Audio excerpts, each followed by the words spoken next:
श्रीमहागणाधिपतये नमः। सदाशिवसमारम्भां शङ्कराचार्यमध्यमाम् अस्मदाचार्यपर्यन्तां वन्दे गुरुपरम्पराम्। अपारकरुणासिन्धुं ज्ञानदं शान्तरूपिणं श्रीचन्द्रशेखरगुरुं प्रणतोऽस्मि मुदान्वहम्। देवे देहे च देशे च भक्त्यारोग्यसुखप्रदं बुधपामरसंसेव्यं तं श्रीजयेन्द्रं नमाम्यहं। नमामः शङ्करान् वाक्यविजयेन्द्रसरस्वतीं श्रीगुरुं शिष्टमार्गानुनेतारं सन्मतिप्रदं।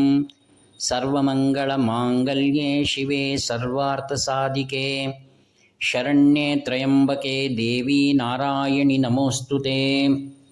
శ్రీ సత్యచంద్రశేఖరేంద్ర సరస్వతి స్వామినే నమః. ప్రియమిత్రులందరికీ కూడా హృదయపూర్వక ధన్యవాదాలు.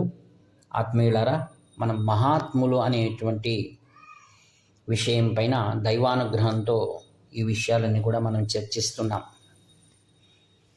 కాంచి కామకోటి పీఠంలో శ్రీ శంకర విజయేంద్ర సరస్వాముల వారు ఒక అపురూపమైనటువంటి లీలలను చేస్తూ ఉంటారు. అది ఏమిటి అంటే, ఎవరితోనైనా పరిచయం కల్పించడం. ఏ విధంగా మనం ఏదైనా గ్రంథాలయానికి వెళ్ళినప్పుడు ఆ గ్రంథాలయంలో ఉన్న ఆయన ఏం చెప్తారంటే, అన్ని గ్రంథాలు చదివానండి, ఈ సబ్జెక్ట్లో మీరు ఈ గ్రంథాన్ని చదవండి, మీకు బాగా ఉపయోగపడుతుంది, సమయం మీకు ఆదా అవుతుంది అని చెప్తారు. అలానే కాంచి శ్రీ శంకర విజయేంద్ర సరస్వాముల వారు కొందరిని పరిచయం పెట్టుకో అని చెప్పిన వారితోనే మాత్రం నేను పరిచయం పెట్టుకుంటాను. ఎందుకంటే జీవితంలో సమయం చాలా ముఖ్యమైనటువంటిది. ఆదిగురు శంకరాచార్యులు అటువంటి వారికే 8 ఏళ్లే ఆయనకు ఆయుష్ ఇచ్చారు. ఆయన చేసినటువంటి మహా కార్యక్రమాల వల్లనే ఆయనకు ఆయుష్ 32 వరకు పెంచబడింది. జీవితంలో అత్యంత విలువైనటువంటిది ఏదనగా జీవించడమే. మన యొక్క ఊపిరి ఎప్పుడు వెళ్ళిపోతుందో ఎవ్వడికి తెలియదు. అదే పరమ రహస్యం. ఆ రహస్యాన్నే ఈశ్వర రహస్యము, శివరహస్యము అని అంటారు. ఈ శివరహస్యం పుస్తకంలోనే ఆదిగురు శంకరాచార్యుల కథలన్నీ చక్కగా వ్రాయబడి ఉన్నాయి. మనిషికి అత్యంత రహస్యమైంది, గోపనీయమైంది ఏదనగా గురువు యొక్క హృదయం. ఎవ్వరూ గురువుని తెలుసుకోలేరు. అందుకే మాతృహృదయం, పితృహృదయం, గురు హృదయం, దైవ హృదయాన్ని ఎవరు తెలుసుకోలేరు. దానికోసమే వారి కృప ఉంటే కానీ ఒక రేణువంతు కూడా మనం అర్థం చేసుకుంటే మన జీవితం పరిపూర్ణమైనట్టే. అందుకే ఎన్ని జన్మలు వస్తే కానీ మనం దైవ సత్యాన్ని తెలుసుకోలేం. అందుకే భగవద్గీత దానికి భాష్యం రాశారు ఆదిగురు శంకర భగవత్పాదాచార్యుల వారు. వాటిలో ఒక్కొక్క శ్లోకాన్ని మనం తరచి చూసినప్పుడు ఆశ్చర్యకరమైనటువంటి విషయాలు మనకు ఆ యొక్క గురుకృప వలన మాత్రం అర్థమవుతాయి. అందుకే గీతా రహస్యము అని అంటారు. ఈ విధంగా పరంపర ఉంది మనకు, గురు పరంపర. ఒక విషయాన్ని అర్థం చేసుకోవాలంటే గురు పరంపర ఉండాలి. ముఖ్యంగా మనం ఏదైనా ఒక విషయాన్ని ప్రస్తావిస్తున్నప్పుడు గురుస్మరణ చేయాలి. గురుస్మరణ అంటే తనకు ఉపదేశం ఇచ్చిన వారి గురించి. ఎవరు తన గురువు గురించి ప్రవచనాల్లో ప్రస్తావన చేయరో వారికి గురు అనుగ్రహం లేదని అర్థం. తన వ్యక్తిగత గురువులను వారు పరిచయం చేయాలి. ఎందుకనగా మన సంప్రదాయం అది. విద్యారణ్యుల వారు తమ గురువులను ప్రకటించారు. ప్రతి ఒక్కరూ గురువును ప్రకటించాలి నామంతో పాటుగా. అది గురువుకు మనం ఇచ్చేటువంటి గౌరవం. మాతాపితృలు, గురువు, వంశం, ఈ విధంగా మన పరంపర ఉంది. ఆత్మీయులారా, మనం కాంచీపీఠంలో శ్రీ శంకర విజయేంద్ర సరస్వాముల వారు ఒకరోజు రాత్రి 11:30 వరకు శ్రీవారి దగ్గర కూర్చున్నారు. ఒక్కొక్కసారి వారి సమయం ఉన్నప్పుడు పిలుస్తారు, మనం కూర్చోవాలి అంతే. అక్కడ వెళ్ళిన తర్వాత మాట్లాడుకున్న తర్వాత స్వామివారు అన్నారు, పక్క గదిలో వెళ్ళు, అక్కడ ఉన్నారు, ఆయనతో మాట్లాడు అన్నారు. అంతే. ఆ పక్క గదిలో ఉన్న ఇప్పుడు ఏదే శ్రీ జయేంద్ర సరస్వాముల వారి గది ఉంది కదా, అప్పుడు అక్కడ ఉన్నారు ఆయన. ఎవరు? ఆ పంచాతికేషన్ అనే ఆయన. నేను వెళ్ళగా ఇద్దరు అక్కడ మాట్లాడుతున్నారు. ఒక గదిలో ఇద్దరు వ్యక్తులు మాట్లాడుతున్నారనమాట. ఒకరేమో వయసు అయిన వారు, ఒక చాలా కుర్రవాడు. వాళ్ళు ఏం విషయం మాట్లాడుతున్నారు? అమెరికాలో ఉన్నటువంటి యునైటెడ్ నేషన్ ఆర్గనైజేషన్ గురించి మాట్లాడుతున్నారు. నాకు మొదటగా ఇంత రాత్రి అమెరికాలో యుఎన్ఓ గురించి వారు మాట్లాడడం ఏంటి అనిపించింది. నేను కూడా పండుకోనికి వెళ్ళాలి. ఆయన మీ పేరేం సార్ అని అడిగాను. ఆయన పంచాతికేషన్ అన్నారు. సరే సార్ అని స్వామివారు మిమ్మల్ని కలవమన్నారని వచ్చేసాను అంతే. మర్నాడు ఆయన ఉదయాన్నే 10:30 వచ్చారు. అక్కడ బృందావనం ఎదురుగా హాల్ ఉంది. తర్వాత ఏమో ఎదురుగా శ్రీ జయేంద్ర సరస్వామి వారి వాసస్థానం అది. దాని ప్రక్కనే శ్రీ శంకర విజయేశ్వర స్వామి వారు ఉంటారు. అక్కడ వెళ్ళగానే అందరూ భక్తులు కూర్చొని ఉన్నారు. ఈయన చాలా సింపుల్గా ఉన్నారు. ఒక చిన్న ఒక అడ్డపంచ, ఒక మామూలు ఒక షర్ట్. ఎవరైనా చూస్తే సామాన్యమనే అనుకుంటాం. ఆయన వెళ్ళి, సార్ రాత్రి మిమ్మల్ని కలిశాను కదా, అదే మీ పేరు పంచాతికేషన్ అన్నారు. అలాగంటే ఏమండి అన్నారు. ఆయన చాలా మృదువుగానే 5 నదులు కలుస్తుందండి అన్నారు ఆయన. సరేనండి అన్న. తర్వాత మీరేం చేస్తుంటారా అన్నారు. ఆయన అన్నారు, 2 కంపెనీలు ఉన్నాయి అమెరికాలో, వాటిని మూసేసి వచ్చేసాను అన్నారు. నాకు చాలా ఆశ్చర్యమైంది. అప్పట్లో నేను కొత్త కదా కంచిపీఠానికి. ఇది సాధారణమైనటువంటి మఠం. ఇక్కడికి ఆయన 2 కంపెనీలు మూసి వచ్చేసారంటే నాకు చాలా, ఈయనకేమైనా మనిషి సరిగ్గా ఉన్నారా ఏంటి, ఇక్కడ ఏముందని వచ్చారు అని అనుకొని, అంతకుముందు కూడా నేను అనుకుంటుండేవాడిని ఇక్కడ ఏముందని నేను ఉండాలి ఇక్కడ అనేటువంటిది.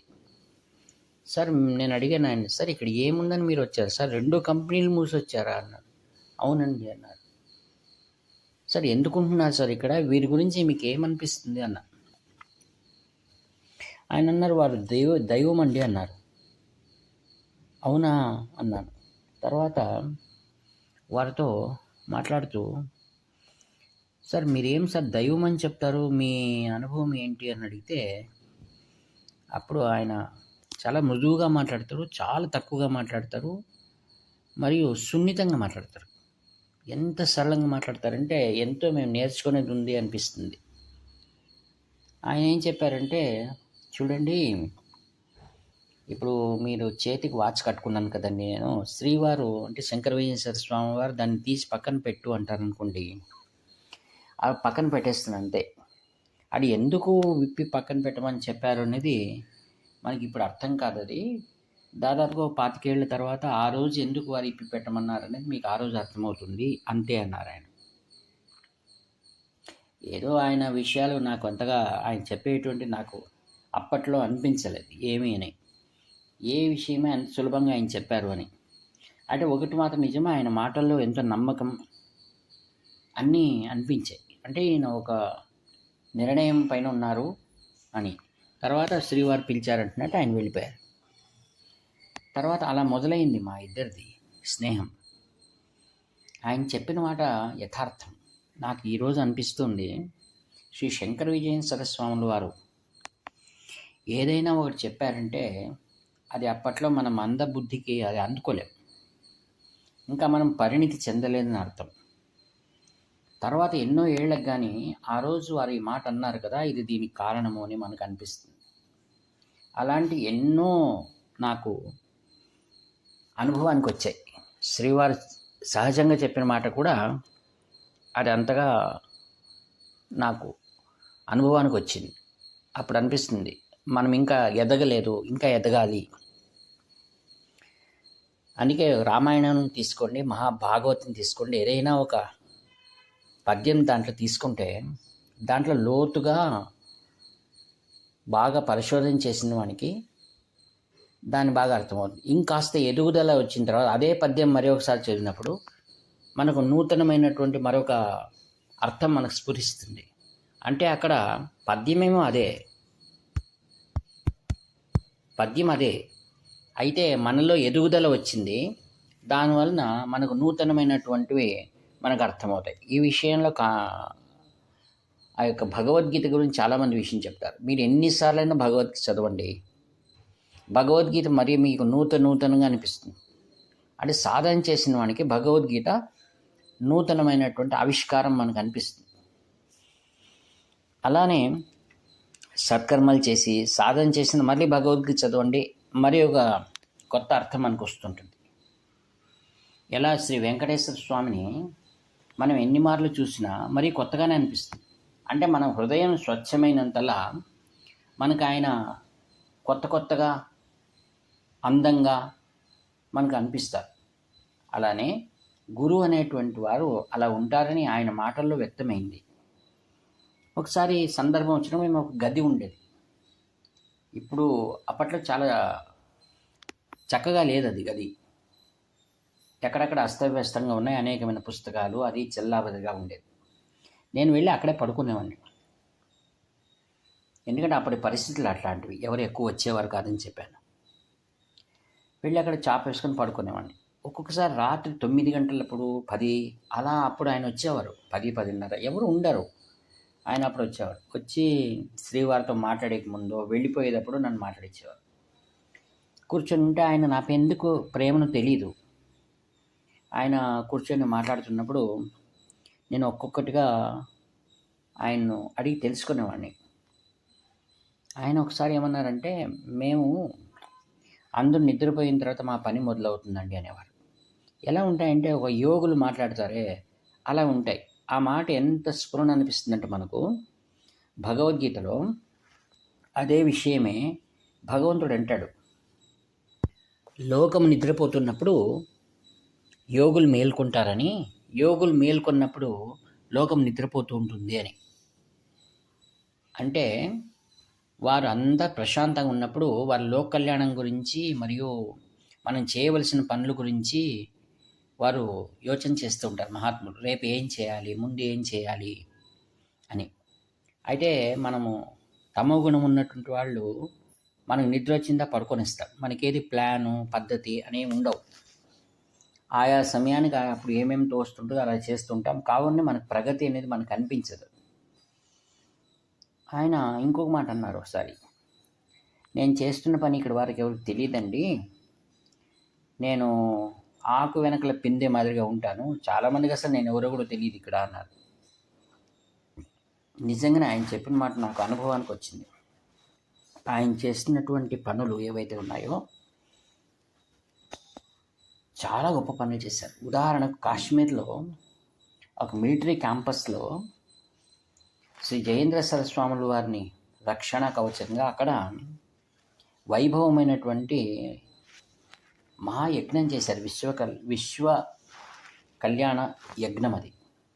అప్పుడు ఆయన దూరం నుంచి చూశాను. ఇప్పుడు మొదటి మాదిరిగా పంచాధికేషన్ లేరు, అడ్డపంచ లేదు, సాధారణ షర్ట్ లేదు, బాగా కోటు ప్యాంటు అంతా వేసుకొని ఒక డిగ్నిఫైడ్ జెంటిల్మెన్ మాదిరిగా అక్కడ కనిపించాడు. దూరం నుంచి నాకు సైగ చేశాడు, దగ్గరికి రావద్దు అని, వేలు చూపిస్తూ మాట్లాడించు ఇక్కడ అని. అంటే ఆయన స్టేటస్ అక్కడ ఉందన్నమాట. నాకు అనిపించేది ఆయన ఒక్కొక్కసారి రాత్రిపూట పెద్ద వాళ్ళతో బ్యూరోక్రాట్స్తో మాట్లాడేవారు ఆయన. అంటే వారంతా కూడా ఎక్కడ వారు ఇటువంటి సేవాభావాన్ని వారు పొందారనిపిస్తుందంటే, వారు శ్రీ సత్యసాయి ఒక గరిడి అంటాం కదా, అక్కడ ఆయన తయారయ్యాడు. అంటే కుస్తీ పట్టే దీన్ని ఏమంటే సాము గరిడి అంటాం. అక్కడ ఆయన తయారై వచ్చాడు.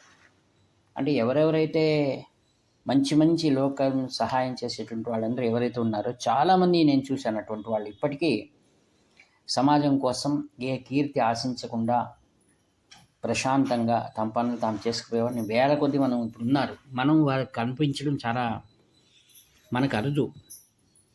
శ్రీ శంకర విజయేంద్ర సరస్వతి మహాస్వాములు వారు గొప్ప వాళ్ళతో మనం పరిచయం ఏర్పడినప్పుడు మనము ఎలా మారాలి, మనం ఎట్లా క్రమశిక్షణగా ఉండాలి, మనం ఎట్లా మృదువుగా మాట్లాడాలి, ప్రతి ఒక్క విషయం కూడా ఒక్కొక్కరి ద్వారా ఒక గ్రంథం ఉన్నట్టువారు. అందుకే 1000 గ్రంథాలు చదవడం ఒకటే ఒక వ్యక్తిని మనం బాగా పరిశోధించి మనం వీరు సరైన వ్యక్తి అయితే ఆయన మనము అనుసరించాలి. ఏదో ఆవేశంగా ఒకరిని మనం గురువుగారు అనుకుంటూ ఫాలో అవ్వడం ద్వారా చివరిలో మనకు అనిపిస్తుంది వీరిని మనం అనుసరించామా, మన సమయం ఎంత వ్యర్థమైంది అనేటువంటిది బాధ మనకు మిగులుతుంది. అందుకోసమే మంచి వ్యక్తులను తరచి శోధించి వీరు మనకు సరిపోతారు అని అనిపిస్తే మాత్రమే మనం వారితో స్నేహం చేయడం మంచిదని నాకు అనిపిస్తుంది. ఇట్లు మీ భవదీయుడు నివర్తి నాగభూషణ శర్మ 7483229249. హరహర శంకర, జై జయ శంకర.